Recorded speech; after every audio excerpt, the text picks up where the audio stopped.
नमो संत शरणागता पाप ताप करे गुरु बिनु ज्ञान न उपजै गुरु बिनु मिले न मोह गुरु बिनु लखै न सत्य को गुरु बिनु मिटै न दोष। परम पूज्य प्रातः स्मरणीय सदगुरुदेव जो सत्संग में उपस्थित हमारे धर्मानुरागी सत्संग प्रेमियों भाइयों सदगुरु कबीर की एक साखी को आपके सामने रखा।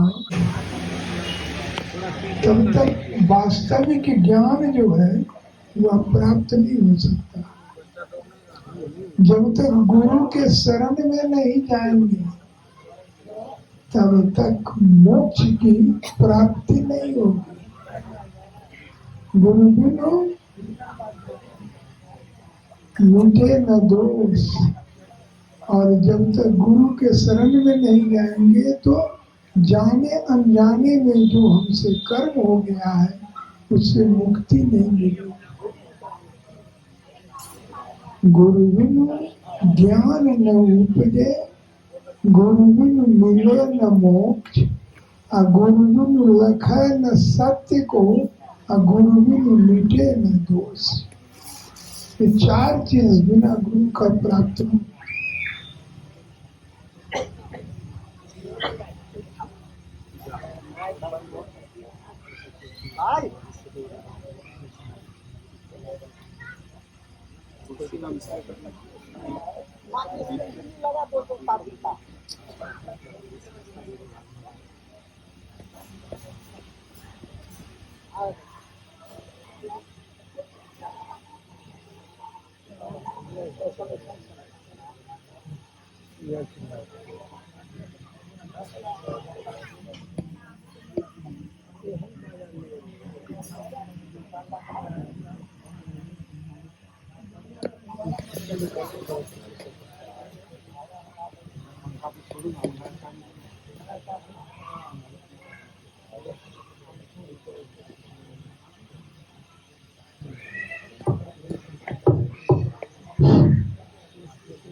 गुरु बिनु ज्ञान न उपजे गुरु बिनु मिले न मोक्ष गुरु बिनु लखै न सत्य को गुरु बिनु मिटे न दोष। एक छोटी सी कथा आपके सामने रखता हूँ। एक बार की कथा है कि एक सेठ जी थे और उनको एक ही लड़का था और लड़का कुसंगति में पड़ गया, जिस कारण वह अपने धन को बर्बाद करने लगा। सेठ जी बड़ा प्रयास किए ये सुधर जाए, लेकिन दिनानुदिन वह सुधरने के बजाय बिगड़ता ही चला गया। जब सेठ जी बूढ़े हो गए तो मन ही मन सोचने लगा कि यह तो धन को बर्बाद करना है और मेरे मरने के बाद इसके पास कुछ बचेगा नहीं। तब ये फटेहाली की जिंदगी जीएगा, इसलिए बहुत सारे धन को छिपा के रख दिया और बीजक में लिख दिया कि बेटा को मालूम जब धन का दरकार हो तो गुम्बद पर रखा है ले ले। कुछ दिनों के बाद सेठ जी की मृत्यु हो गई। अब तो अपने पूरे राजपाट का यही मालिक हो गया। जहाँ 10 खर्चा करना था वहाँ 20 खर्चा करने लगा, और इस प्रकार वह सारे धन को कुछ ही दिनों में बर्बाद कर। एक दिन जो सेठ जी के गुरु महाराज थे, उनको उस शहर में किसी काम से आना पड़ा। सेठ जी बड़ा प्रिय थे गुरु महाराज के, तो सोचा जरा सेठ जी से मिल लेता हूँ। जब सेठ जी के पास पहुंचे, उनके घर पर पहुंचे, तो देखे कि सेठ जी के समय में जो चूही थी वह सब बर्बाद हो चुका है, सब समाप्त हो चुका है। और दुकान पर एक लड़का बैठा हुआ है।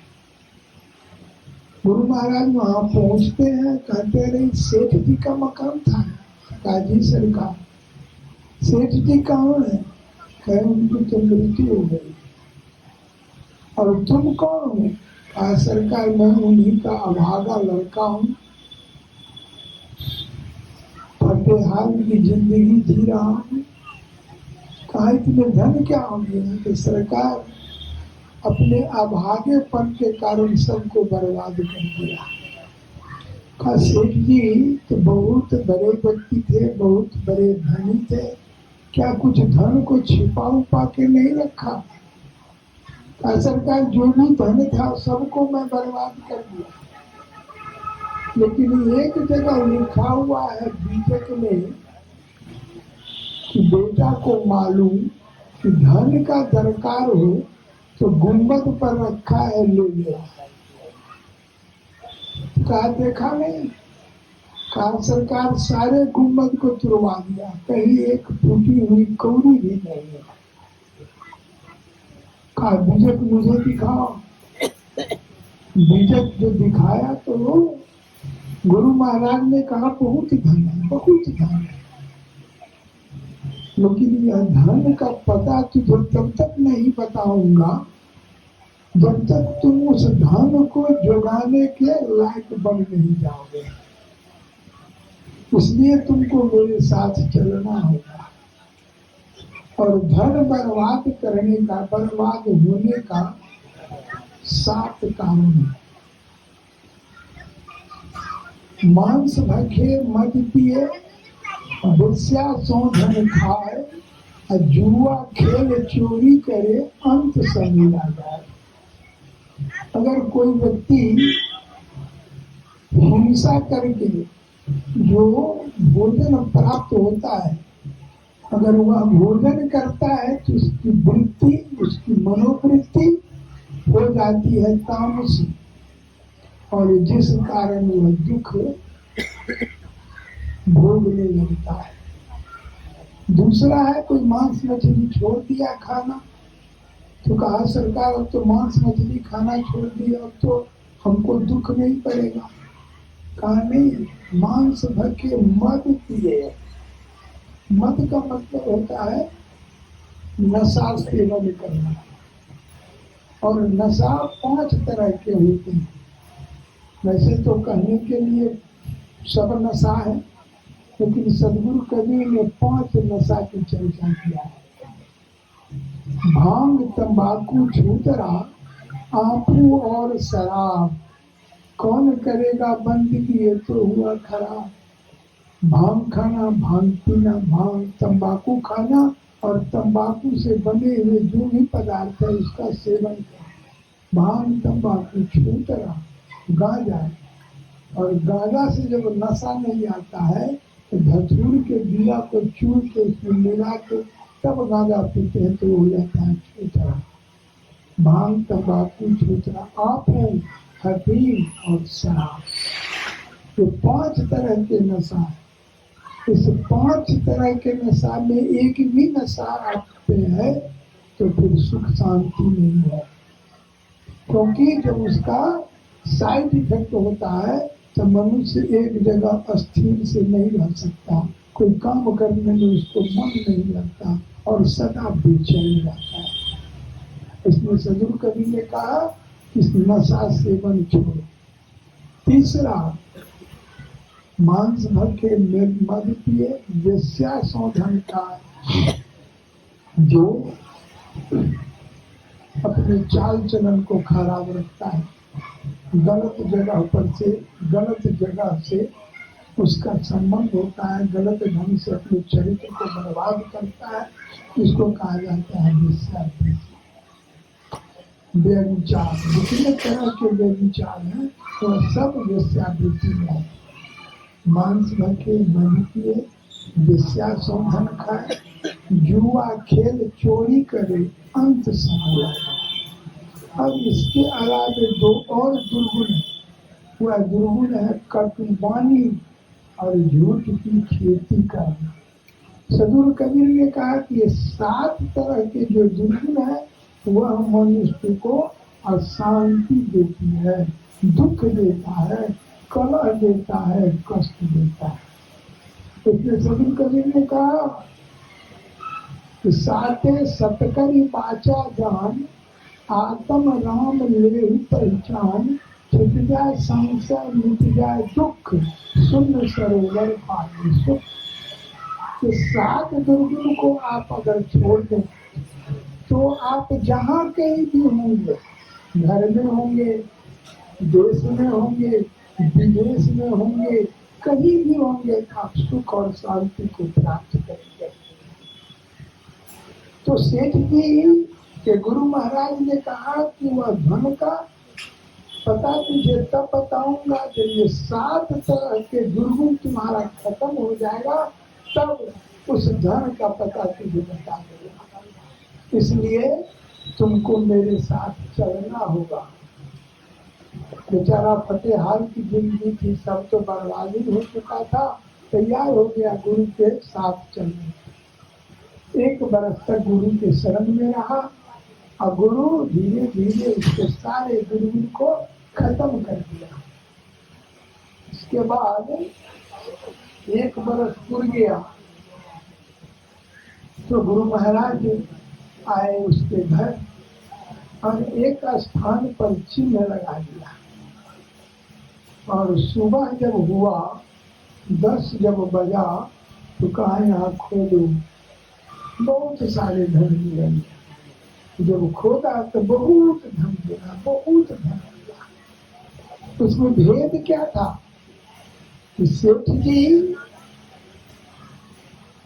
एक जमीन के नीचे धन को गाड़ दिया था, अपना दस्तखत कर दिया था, तारीख लिख दिया था और समय लिख दिया था। जैसे मान लीजिए आज 27 तारीख, 27 तारीख को कोई धन हम जमीन में गाड़ दें, समय लिख दें 10 बजे दिन और लिखे कि गुंबद पर रखा है, तो गुंबद की परछाई जहाँ पर आज पड़ेगी, ये 27 सितंबर 2023 को जहाँ पर 10 बजे गुंबद की परछाई पड़ेगी, 2024 को भी 27 सितंबर के 10 बजे दिन में वहीं पर परछाई पड़ेगी जहाँ आज पड़ेगी। तो लिखा गुंबद पर रखा है, लेकिन गाड़ गए थे जमीन के नीचे, लेकिन जगह गुंबद लिखी है। तो यह भेद जो है वह कोई समझता नहीं था। तो सदगुरु कबीर ने कहा बीजक वित्त बताओ। सभी दुकानदारी के पास बीजक होता है, जब उसको पता नहीं चलता है कि किसका कितना दाम है तो बीजक निकाल के उसको देखता है। तो कहते हैं बीजक वित्त माने जो गुप्त वस्तु है उसको बीजक में लिखा होता है, और उसके बारे में जो जानकारी दे उसको वास्तविक ज्ञान, जो जानकारी प्राप्त हो जाए तो वास्तव में वही ज्ञान है। तो सदगुरु कबीर ने कहा बीजक वित्त बतावई, जो धन गुप्ता होए, शब्द बतावे जीव को, बूझे तीरा को। बीजक वित्त बतावई, जो धन गुप्ता हो, जो धन गुप्त है उसे बीजक के द्वारा ज्ञान होता है, ज्ञान प्राप्त होता है उस वस्तु की वास्तव की स्थिति पता चल जाए। बीजक बीत बताओ जो धन गुप्ता हो, शब्द बतावे जीव को बूझे बिरला को। और उस प्रभु परमात्मा के अनुभूति प्राप्त करने के लिए, अपना उद्धार करने के लिए, आवागमन के दुख से निवृत्ति पाने के लिए जो शब्द है वह शब्द गुरु बताते हैं। लेकिन कब? जब उसके लायक आप बन जाते हैं तब। उसके लायक जब बनेंगे तब आपको शब्द बताएंगे। लेकिन वो शब्द आपको किसी तरह कोई बता दे ऐसा जिसके लायक वो उसका अपना चरित्र नहीं है, तो उस शब्द का असर नहीं होगा। शब्दे मारे गिर पड़े, शब्दे पकड़े राज, अजलिया शब्द पीवे किया तिनका सुधरे काज। जैसे आप कोर्ट में जाते हैं, कोई केस हो जाता है आपका, और वकील सब कुछ बता देगा कि इसलिए होगा, इसलिए होगा, ये होगा। लेकिन सारी बात लिख करके वकील दस्तखत कर दे तो फैसला मानिएगा? नहीं मानिएगा। लेकिन वही बात अगर जज लिख करके उस पर दस्तखत कर दे तो फैसला हो जाता है। आप स्कूल में पढ़ते हैं, बहुत सारे टीचर होते हैं, और मैट्रिक पास आप कर गए, और कोई टीचर आपको सर्टिफिकेट पर दस्तखत करके दे देंगे तो उसका वैल्यू होगा जब तक हेड मास्टर नहीं लिखेगा। जब तक हेड मास्टर का दस्तखत नहीं होगा उस सर्टिफिकेट का कोई अर्थ नहीं होगा, उसका कोई वैल्यू नहीं। इस प्रकार ऐसे गुरु जो जैसा कहे करे पुण्य तैसा तरत में लागेगा।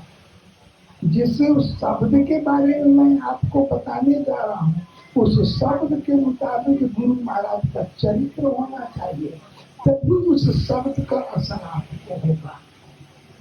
इसलिए सदगुरु कवि ने कहा, शब्द बतावे जीव को बूझे बिरला को। इस शब्द के बारे में बहुत कम लोग जानते हैं, और बहुत कम गुरु के मुखार से जब यह शब्द निकलता है तो हमारा उद्धार होता है। शब्द शब्द बहुअंतर, वो तो शब्द विदे जिह्वा पर आवे नहीं निरख पर करते। उस शब्द को सुमिरन करने में ओठ कंठ जीव कुछ भी नहीं लगता है, लेकिन शब्द का ज्ञान आपको होता है, शब्द की अनुभूति होती है।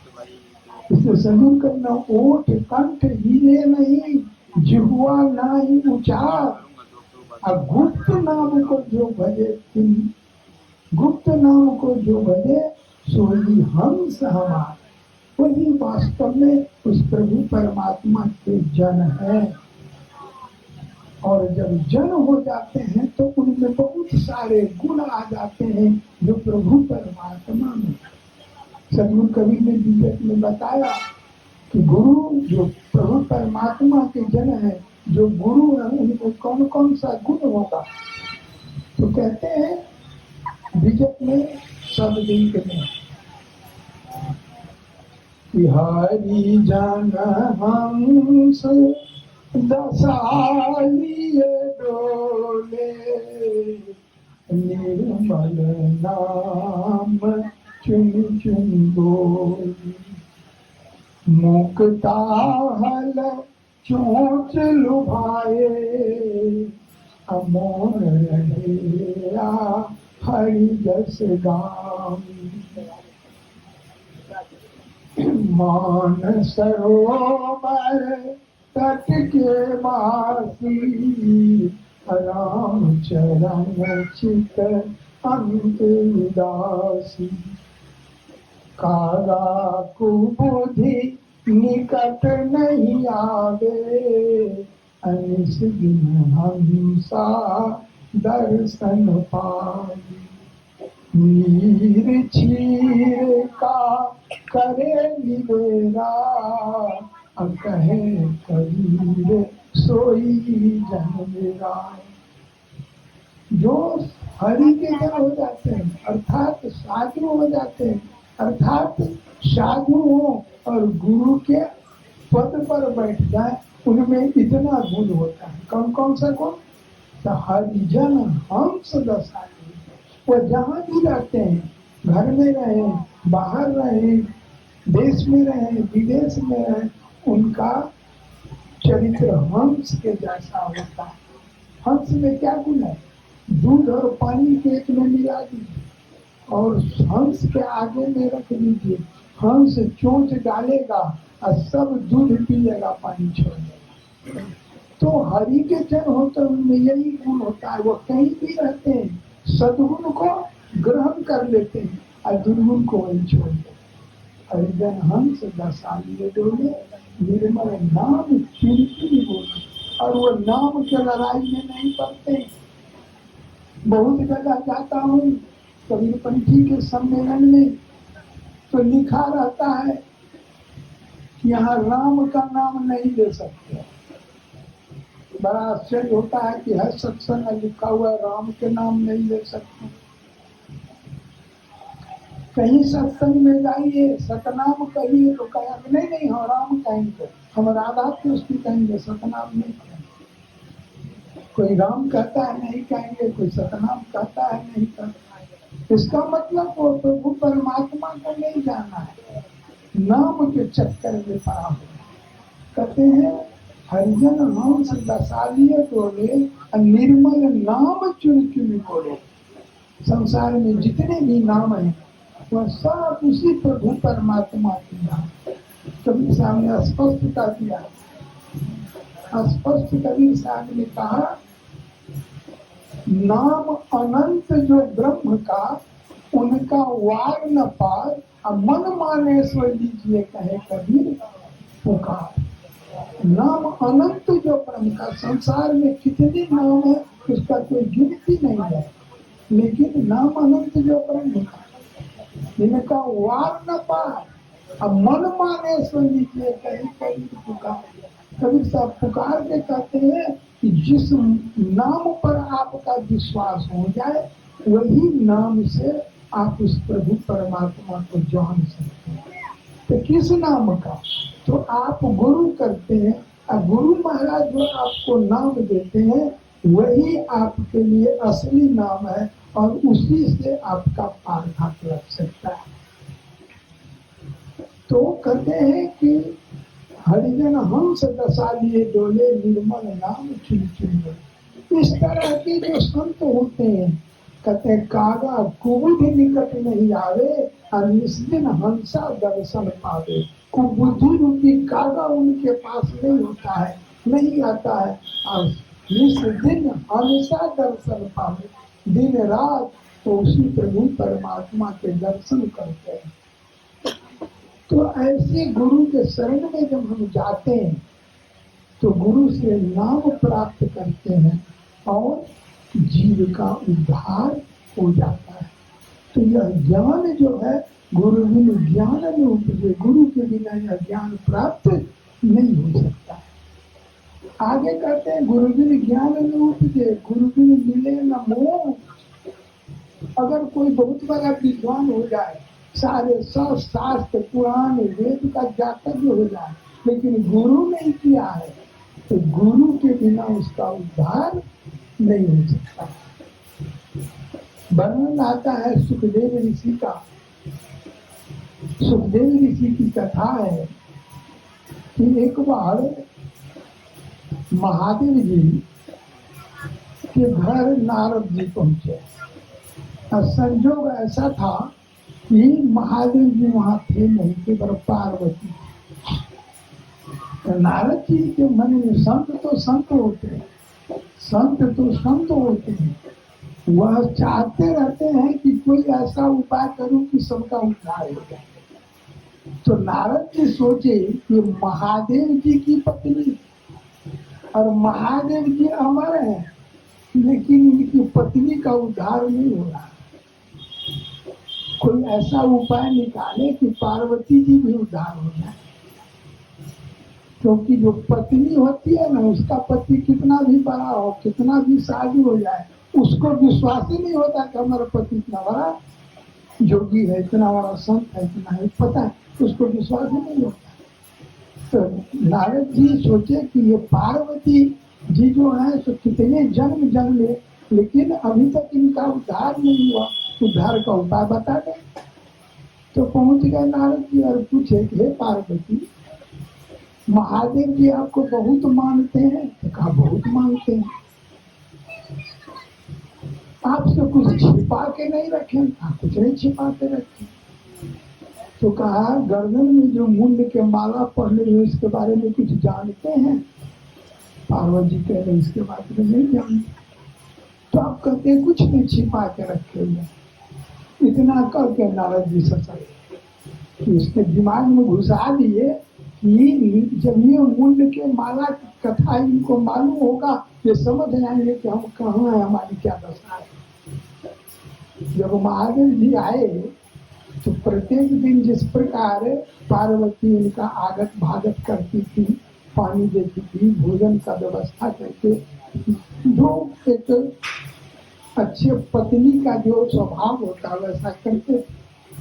लेकिन आज पार्वती जी महादेव जी का ना अगवानी करके लाए, न पानी दिए, न कुछ बोल रहे हैं, एकदम मौन व्रत है, मुंह फुलाए हुए।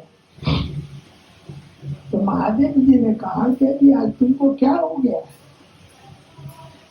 तो जब ये कहा तुमको क्या हो गया, तो कहा जाइए जाइए, जिसको आप सब कुछ कहते हैं उसके पास जाइए, हमारे पास क्या है। महादेव जी कही क्या हो गया, ये तो विचित्र बात है। नजदीक में गए और पूछे कि भाई बताओ तो कि तुमको क्या हो गया। तो कह दिया ना कि आपको तो हम पर विश्वास ही नहीं है, तो जिस पर विश्वास है उसके पास जाइए। हमसे आप तो प्रेम करते नहीं है, दुनिया को दिखाते हैं कि हम प्रेम करते हैं, लेकिन आप प्रेम तो करते नहीं है हमसे। तो महादेव जी के कारण बताओगे तब ना। तो कहीं गर्दन में जो मुंड का माला है ये कौन चीज का है?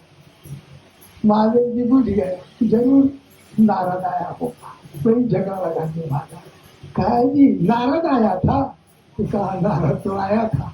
मन मन समझ गए कि झगड़ा लगा, कैसा झगड़ा लगा गया कि इसका सही सही उत्तर नहीं देंगे तो उसका कोई उपाय हो नहीं। कहे पार्वती तुमसे मैं इतना प्रेम करता हूँ, इतना प्रेम करता हूँ, जब तुम मर जाती है तो तुम्हारा गर्दन काट के माला बना देता हूँ, ये सारे माला तुम्हारा ही। तब पार्वती कहती अपने आप अमर हो गए, अपने आप अमर हो गए। हम इतना बार मरे और जन्मे, हमको अमर नहीं कर। कहा तुम अमर होने का प्रयास ही नहीं किया, तो कभी आज तक कहवे नहीं किया, और न तुम हमारी बात कभी मानी, तो फिर मैं क्या करूं? कहा हमको भी अमर बना दीजिए। तो कहा ठीक है, आज तुम कहती है कि हमको अमर बना दीजिए तो मेरे साथ चलो। महादेव जी ले गए जंगल में।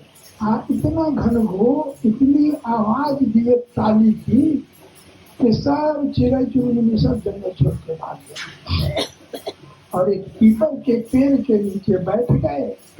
अब पार्वती महादेव जी के जंघा पर सिर रख करके अमर कथा सुनने लगी। सुन तो कहा कि जब तक मैं अमर कथा कहूंगा तब तक तू मुंह करते रहना। इसलिए तो महादेव जी सोचते थे कहीं सो गई तो फिर बेकार हो जाएगा, अमर कथा फिर बेकार, सो गई तो फिर तो सुनेगी नहीं, इसलिए कहते तुमको मुंह करना होगा। ठीक हूँ तो की, लेकिन जब कभी भी कोई किसी जंघा पर हम सिर रख के सोई रहेगी और सुनती रहेगी कथा, कितना देर उठती रहेगी? सो गई। जब सो गई आधा सुनते सुनते तो उसी पीपल के कोट में एक सुग्गा का बच्चा था जो उड़ंतु नहीं था, उड़ नहीं सका। तो पार्वती जी हूँ कहना छोड़ दी तो वो सुग्गा हूँ करना शुरू कर दिया। कुछ देर के बाद पार्वती को नींद खुली। कहा जा, हम तो यहीं तक सुने। तो महादेव जी कहते फिर हूँ कौन किया? तब तक वो सुग्गा उड़ंतु हो गया था। वाह, भागा और भागते भागते व्यास देव जी के पत्नी के गर्भ में प्रवेश कर गया। उसका भी कारण है। उसका कारण है कि व्यास देव जी तो ब्रह्मचारी थे, सन्यासी थे, विवाह शादी तो किए नहीं। बुढ़ापा जब आया तो महादेव जी के पास पहुंचे तो कहे मेरी इच्छा है कि ये पुत्र मुझे हो जाए। महादेव जी सोचे कि आप व्यास देव जी का पुत्र हो तो पुत्र होना चाहिए व्यास देव जी के लायक, तब क्या करें। तो ये महादेव जी सब चक्कर चले थे कि इनको एक बेटा हो गया। तो सुखदेव जी को कहा जाता है कि महादेव जी के अंश थे। तो सुखदेव जी जाकर के वह सुगा जो था वह व्यास देव जी के पत्नी के गर्भ में प्रवेश कर गया। और महादेव जी वहां से आए कि नहीं तुम निकलो, मार देंगे। तो नारद जी कहते हैं सरकार इसको सुना दिए हैं अमर कथा, आप कहते हैं मार देंगे, होगा। महादेव जी लौट के चले। अब सुखदेव जी जो है सो संसारिक डर से, संसार में मोह माया पकड़ लेगा तो फिर हम बार बार हमको जन्म लेना होगा, इसलिए वो गर्भ से निकलते ही नहीं थे। कहा जाता है कि 12 बरस हो गया लेकिन गर्भ से निकले नहीं। जब 12 बरस हो गया तो एक दिन व्यास देव जी की पत्नी कहती है कि 12 बरस तक कहीं गर्भ रहे, ये बच्चा नहीं होगा, हमारे पेट में कोई रोग। व्यास देव जी ध्यान किए और ध्यान में देखते हैं तो बच्चा है। कहा नहीं तो बच्चा है। कहा तुम बाहर क्यों नहीं निकलते। कहता हमको डर लगता है कि संसार में आएंगे तो मोह और माया पकड़ लेगा, हमको बार बार आना। तो आप आशीर्वाद दीजिए कि हम बाहर आवे तो मोह माया हमको नहीं पकड़े तो हम बाहर निकलेंगे। तो कहे कि तुमको आशीर्वाद देते हैं, निकलो। निकले तो 12 बरस गर्भ में रह गए, जन्म लेते ही 12 बरस के हो गए। और कहा जाता है कि बस संसार में और चल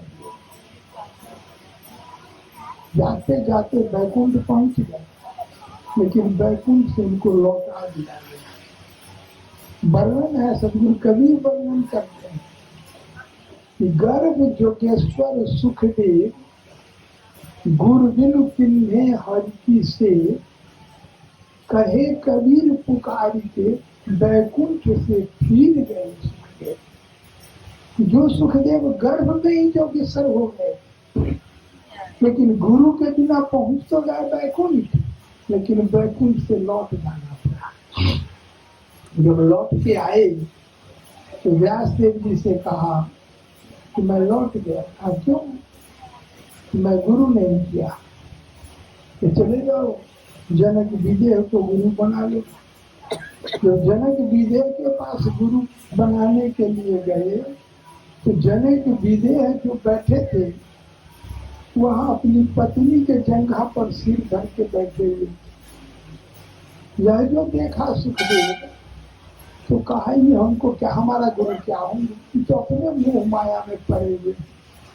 इतना भी ज्ञान नहीं है कि हम आए हैं फिर भी पत्नी के जंघा पर सिर धर के बात कर रहे हैं। वहां से हटे, विश्वास नहीं हुआ। जब आगे हटे तो जनक जी ने एक सिपाही को बुलाया और कहे इसको रहने सहने की व्यवस्था करें और एक कटोरा तेल भर दो एकदम लबालब,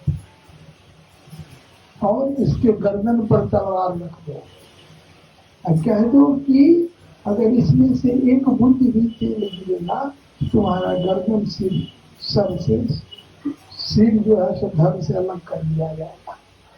और पूरे राज्य में घुमा, पूरे राज्य में घुमा दिया, लेकिन गर्दन पर तलवार रखा हुआ था कि एक बूंद भी तेल गिरा तो बस धड़ से अलग अलग। घूम के आ गए, बड़ा सुंदर भोजन बना। भोजन उनके आगों में रखा गया, लेकिन एक तलवार को एकदम पतला सा धागा में ऊपर से लटका दिया गया, ठीक इनके सिर के सामने। और ये भोजन क्या करे, देखते कहीं कहीं कितना पतला धागा है, कभी तलवार टूट के सिर पर भी फंस जाएगा, मर जाऊंगा। फिर जब सोने गए तो बड़ा गजेदार बिछावन था, और ऐसे ही तलवार को एक पतला सा धागा में ठीक छाती के सामने लटका दिया। सुबह हुआ, अब जनक विजय का सुखदेव ऋषि का आ गया सत्संग का समय।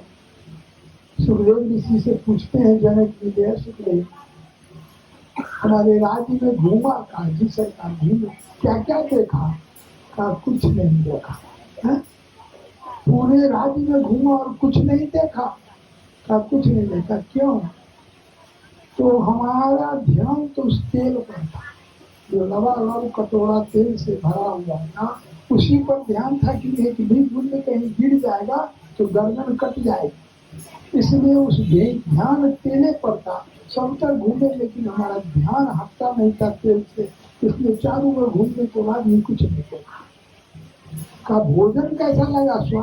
स्वादिष्ट क्या क्या कौन कौन भोजन स्वादिष्ट था? खाओ भी नहीं जाए, भोजन तो करेंगे लेकिन स्वाद नहीं समझता। क्यों?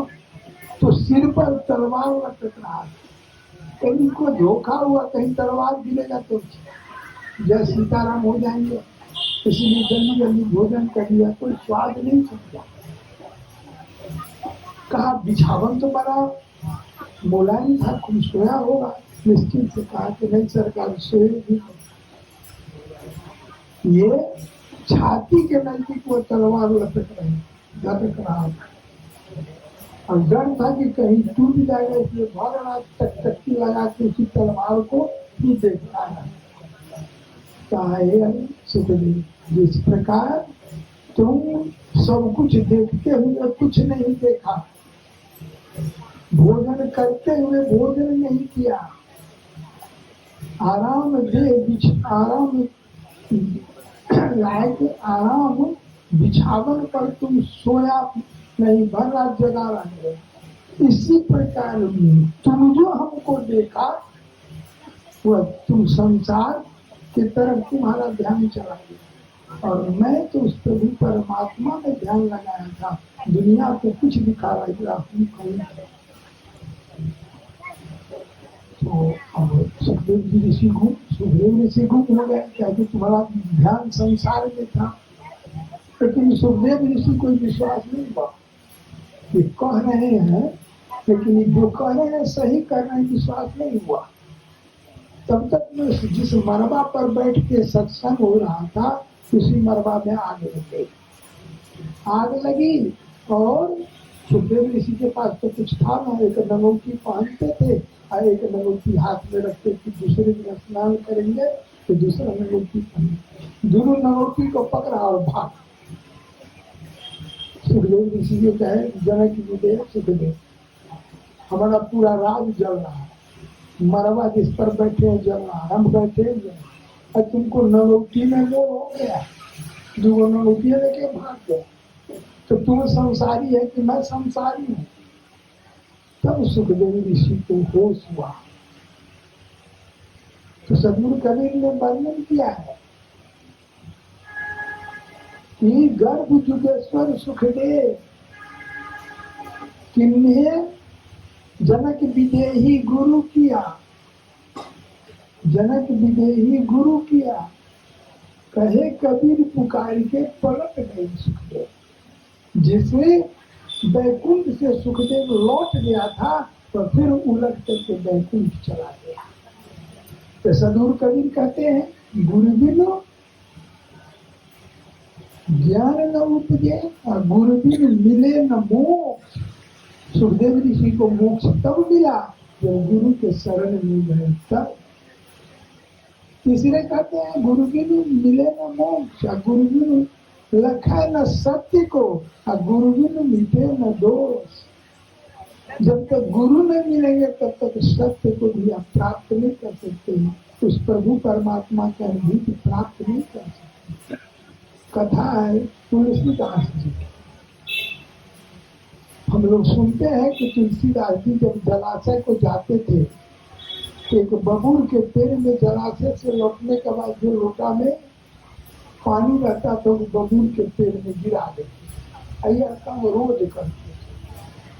6 महीना हुआ और एक दिन जो पानी गिरा रहे थे बबूल के पेड़ के नीचे, तो कहा जाता है प्रेत प्रकट हो गया। और तुलसीदास जी ने कहा तुम कौन हो? कहा हम प्रेत आत्मा। मांगो तुलसी, जो मांगोगे सो दे देंगे, क्योंकि तुम 6 महीना तक हमको पानी पिया। कहा जो मांगेंगे तो तुम दे देगा। कहा तो कहा हमको प्रभु राम से मिला था। प्रेत कहा ये नहीं हो सकता। अगर प्रभु राम से हमारा मिलन हुआ रहता तो हम रोते रहते। तो कहा हमको कुछ नहीं चाहिए। उनको जब तुलसीदास जी चलने लगे तो प्रेत कहता है कि सुनो, दे तो नहीं सकते, मिला तो नहीं सकते, उपाय हम बता सकते हैं। कहा उपाय बताओ। कहो कि सत्संग में चले जाओ और उस सत्संग के शुरू होने से पहले हनुमान जी भेष बदल के उस सत्संग में आते हैं और उस सत्संग में आते हैं और जब सब चला जाता है तब अंत में वो जाते हैं। हनुमान जी को पकड़ो और वो भगवान राम से मिला। पहचान बता दिया कि सबसे पहले आते हैं। तुलसीदास जी सबसे पहले पहुंच गए। हनुमान जी के आने से पहले सत्संग स्थल पर पहुंच के कोना में बैठे कि देखते हैं कि सबसे पहले कौन आता है। तो देखते हैं एक महावृद्ध व्यक्ति लड़खड़ाते फड़खड़ाते किसी प्रकार आया और वो कोना में बैठ गया। तुलसीदास जी समझ गए कि यही हनुमान। सत्संग खत्म हुआ, सब चला गया और उस सत्संग स्थल पर दो ही आदमी आ गए, एक तुलसीदास और दूसरा वो हनुमान। जब हनुमान जी और दो ही थे, हनुमान जी का नियम था कि सब चला जाएगा तब जाएंगे, लेकिन तुलसीदास क्यों नहीं रहा था। तो हनुमान जी समझे कि कोई पगड़ा होगा, नहीं भागेगा। अंत में सब भक्त के नजदीक तो भगवान को हारना पड़ता है, लेकिन आपकी भक्ति वैसी होता। जब हनुमान जी चलने लगे भर पाजा के पैर छाप लिया। अब हनुमान जी कहे कि हम अपना भेष लाएंगे तो सब पहचान जाएगा, यहाँ सब गड़बड़ हो जाएगा। इसलिए तुलसीदास को पैर पकड़े ही रह गया। तुलसीदास घसीटते ही ले जाए एकांत और तब अपने भेष में आ गए। हनुमान क्या बात है, तो पैर पकड़े तो कहा कि हमको राम से मिला। तो कहा ये आज तक तो कोई हमको नहीं मिला जो कहे कि हमको भगवान राम से मिला। अभी तक तो जो मिला, सदगुरु कबीर ने कहा दुनिया अजब दीवानी, भक्ति भाव नहीं बूझेगी। कोई आवे तो बेटा मांगे, कोई आवे तो बेटी की, कोई आवे दुख का मारा हम पर कृपा कीजिएगी। कोई रचा दे ब्याह सगाई, भेंट रुपया लीजिएगी। झूठा से सब भागा फिरता, साचा से सब भागा फिरता, झूठे को क्या कीजिएगी। कहते कबीर सुनो भाई साहब, अंधे को क्या कीजिए। अब तक तो कोई नहीं मांगा कि हमको भगवान राम से दर्शन कराइए। आज तुम पहला आदमी हो जो ये कहा। जाओ कल खनी चित्रकूट के घाट पर चंदन नगर में उसी होकर के भगवान राम जाएंगे। भर दिन चंदन नगर, लेकिन भगवान राम से भेंट नहीं मिली। तुलसीदास कहते आज न ठग दिया, कल तो फिर सत्संग में तुम आगे करेगा, फिर पकड़े। दूसरे दिन फिर तुलसीदास भी पहुंचे, नहीं पहुंचे, लेकिन आज तो एक दूसरे का परिचय हो चुका था ना, इसलिए हनुमान जी को भी भागने की जरूरत नहीं पड़ी, भेष बदलने की जरूरत नहीं पड़ी। कहा कि क्या हुआ, सरकार नहीं देखी। अरे घोड़ा पर चढ़ के नहीं देखा किसी राजकुमार को जाते, तो हाँ घोड़ा पर चढ़ के तो देखा, तो वही ना भगवान राम थे। अच्छा तो जाओ आज की फिर चंदन घसना वहां पर, आज भेंट हो जाए। आज दूसरा दिन है, तो पहला दिन तो भगवान राम घोड़ा पर चढ़ के जा रहे, नहीं पहचाना। आज चंदन घस रहा है, हम भगवान छोटा सा बच्चा बन गए और उसका चंदन में कहा जाता है कि हनुमान सोचे कि फिर आज नहीं पहचान रहा है, फिर इसका झंझट करेगा, तो बन गया सुग्गा। हनुमान जी बन गए सुग्गा। कहते हैं चित्रकूट के घाट पर परे संत का भीड़, और तुलसीदास चंदन रगड़े तिलक करे राम रघुवीर। तुलसीदास जो तुम्हारा चंदन लगा रहा है वही राम है। तो तुलसीदास जी चरण पर गिरे, भगवान का दर्शन हुआ। तो सदगुरु कबीर कहते हैं कि गुरु बिनु ज्ञान न उपजे, गुरु बिनु मिले न मोह, और गुरु बिनु रखाए न सत्य को, और गुरु बिनु मिटे न दोष। और किसी कारण से दोष अगर लग गया तो भी बिना गुरु का खत्म नहीं होता है, समाप्त नहीं होता है। इसकी भी एक कथा है नारद जी। नारद जी प्रत्येक दिन विष्णु लोक में सत्संग में जाया करते थे, लेकिन जिस स्थान पर बैठते थे वहां के मिट्टी काट के फेंक दी जाती थी। किसी ने नारद जी से कह दिया कि आप जो सत्संग में बैठते हैं, जिस स्थान पर बैठते हैं वहां की मिट्टी काट के फेंक दी जाती है। तो एक दिन नारद जी इसको जांचने के लिए क्या किए कि सत्संग में गए, बैठे और चल दिए, और लौट के आते हैं तो देखते हैं कि जहाँ पर हम बैठे हुए वहां का मिट्टी जो है लक्ष्मी जी अपने काट रही। कहा माता ये क्या कर रही है? तो लक्ष्मी कहते हैं हमसे क्या पूछते हो, जाके विष्णु से पूछो। तो जब विष्णु से गए पूछने कि क्या हो रहा है, कहा तुम गुरु नहीं किया है, इसलिए तुम जहाँ बैठते हो वहां की मिट्टी काट के फेंक दी जाती है, क्योंकि उस मिट्टी पर जो भी जाएगा उसमें तुम्हारा वाला गुरु भी हो जाएगा। इसीलिए लक्ष्मी जी को स्वयं का है काटने के लिए, दूसरा काटेगा तुम्हारा वाला आगे नहीं जाएगा। तो कहा कि सरकार हम गुरु किसको करें, अब गुरु किसको करें, किसको शब्द जो है ना यह अहंकार का बीज है। किसको करें माने हमसे बड़ा तो ज्ञानी है ये नहीं, हम किसको करें। सदगुरु कबीर ने कहा ना, कोटि कर्म लागा रहे एक क्रोध के लाए, किया कराया सब गया जो आया अहंकार। आपके मन में अहंकार उठ गया तो सब कुछ खत्म हो गया, सब किया दिया खत्म है। तो नारद जी कहे किसको करेंगे, किसको शब्द का मतलब है कि हमसे बड़ा ज्ञानी कौन है। अब भगवान के सामने दो बात हो गई।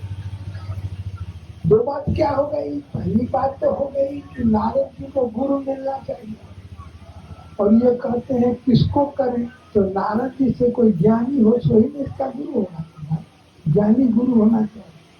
तो भगवान ने सोचा किसको हम ज्ञानी गुरु को बताओ, हम अपने चले जाते हैं गुरु बनने के लिए, जिससे दोनों काम हो गए, इसका अहंकार भी टूटेगा, ज्ञानी गुरु भी मिल गए। तो कहे जाओ नारद, कल सुबह जिससे सबसे पहले तुम्हारा दर्शन जिससे हो जाए उसी को गुरु बना लेंगे। आइगन भगवान क्या किए, मलाह का वेश बना दिए, एक कन्हा पर जाल और एक कन्हा पर बांस लेकर के जिसी क्षण नारद जी की नींद खुली या सामने में प्रकट हुए। भगवान कहते कि शुरू सो के उठो, नींद खुले और जिसका दर्शन हो जाए उसी को गुरु बना। तो मन में हुआ कहते कि जिसका दर्शन हो जाए उसी को गुरु बना, लेकिन है तो मला, लेकिन कहे थे कि जिसका दर्शन हो, कहा कि आपको गुरु हमारा बनना है। कहे ना तुम पागल हो गए, हम मलाह जाते, गर्दन पर बांस है, जाल है, हमको गुरु बनाओगे, काम कुछ नहीं जानते। भगवान कहे हैं कि जो पहले पहले दर्शन देते उसी से गुरु बना, तो आपको गुरु बनना होगा। नारद जी गुरु बन गए, नारद जी के गुरु बन गए, लेकिन नारद जी को तो पता नहीं। जब दूसरे दिन जब गए सत्संग में, तो भगवान विष्णु को जो नारद गुरु बनाया, का सरकार गुरु तो बनाए, लेकिन सब मुझे निकल गया। तो सदगुरु कबीर ने वर्णन किया है, नारद मुख गुरु निंदा सुनी, हरिकोप किए भारी। नारद के मुंह से जो गुरु की निंदा सुने तो बहुत बड़ा क्रोधित हो गया और कहा, हे नारद, तुमको 84 लाख जन्म में भटकना पड़ेगा क्योंकि तुमने गुरु की निंदा की। अब तो इनका सब अपनी घुसर गया, सब अहंकार खत्म हो गया, सब ज्ञान समाप्त हो गया। अब सोचते कि हम क्या करें, और गुरु के नजदीक जाएंगे तो गुरु का तो पता है ही नहीं। गुरु महाराज जी कहाँ घर है, क्या नाम है, कहाँ, कुछ पता नहीं। तो एकाएक मिल गए, लेकिन रूप तो देखा था कि कैसा मुंह का है। वही रूप का ध्यान करने के भर रात, उसी रूप का ध्यान करते करते भर रात करने लगे। भर रात किए, फिर वही समय जो भोर हुआ फिर प्रकट हो गए उसी रूप में भगवान विष्णु। नारद क्या बात है, सरकार बड़ा भारी अपराध हो गया, गुरु के निंदा कर दिया, भगवान विष्णु के पास उन्होंने श्राप दे दिया, 84 लाख भूमि में भटकना पड़ेगा। गुरु महाराज का सुनो, कल चला जाना। भगवान विष्णु से कहना कि 84 लाख जोनी का चित्र बना के उनको दिखा दे तो हमको किस किस जोनी में भटकना पड़ेगा। भगवान विष्णु सब 84 लाख जोनी का चित्र बना दिया। हम गुरु की कथना अनुसार नारद जी एक बार गिरे और 3 बार लट्ठी बट गए। हाथ देता है सरकार तो 84 लाख की जोनी आप ही का बना हुआ, अभी भी 84 लाख जोनी आप ही की बनाई हुई है, अब तो माफ कर लीजिए। भगवान विष्णु ने मुस्कुरा दिए। तो सदगुरु कबीर ने कहा कि गुरु इतने कृपालु होते हैं कि पल में 84 ऐसे कृपालु होते हैं कि नारद जी के दोष को एक पल में 84 से पार कर दिए। तो कहने का तात्पर्य इतना ही है कि गुरु के शरण में तो जाना ही पड़ेगा, बिना गुरु के शरण में गए हमारा उद्धार नहीं हो सकता। और गुरु के शरण में जाते तो 4 चीजें प्राप्त करनी, इसलिए गुरु के शरण में जाइए। अंत में सदगुरु कबीर कहते हैं, बंदा सत्य कबीर गुरु चरण कमल सिर नाय, जास ज्ञान रवि कर निकल ब्रह्म तन देखना। बंदा सत्य कबीर गुरु चरण कमल सिर। तो गुरु कबीर कहते हैं गुरु के चरण में सिर नवावे, मतलब गुरु के शरण में अपने को समर्पित कर दे। सिर नाम जास ज्ञान, केवल चरण पर सिर दे देने से ऐसा ज्ञान उत्पन्न होगा, ऐसा ज्ञान उत्पन्न होगा कि अज्ञानता तुम्हारी मिट जाएगी। कभी अज्ञानता है क्या, आप कहेगा कि अज्ञानता मिट जाएगी। अज्ञानता क्या है? तो पातंजल योग दर्शन में आया है, अनित्या शुचि दुखात्म सुख, अनित्या शुचि सुखात्म खातिर अविद्या। अनित्या शुचि जो झूठ है उसको सत्य मान लेना, यही अज्ञानता है। अनित्या शुचि दुखात्म, और यह दुख का कारण। अनित्या शुचि जो सत्य है उसको मानते हुए इस संसार में जीवन जीना, यही ज्ञान है। तो अज्ञानता क्या क्या है? 3 चीज अज्ञानता।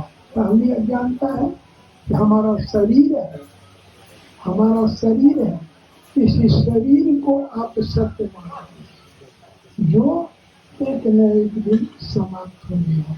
तो जो झूठ है उसको सत्य मानते हैं।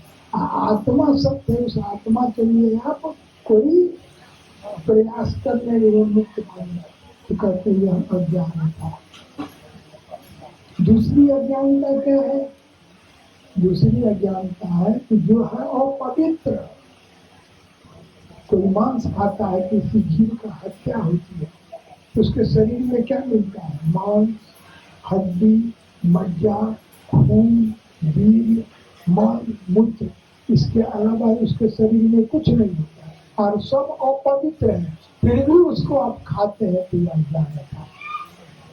और तीसरी अज्ञानता क्या है? कि आप जो काम कर रहे हैं उसका परिणाम दुख है। आप जानते हैं कि इसका परिणाम दुख है। वेश्यावृत्ति करते हैं, परिणाम दुख है। जुआ खेलते हैं, परिणाम दुख है।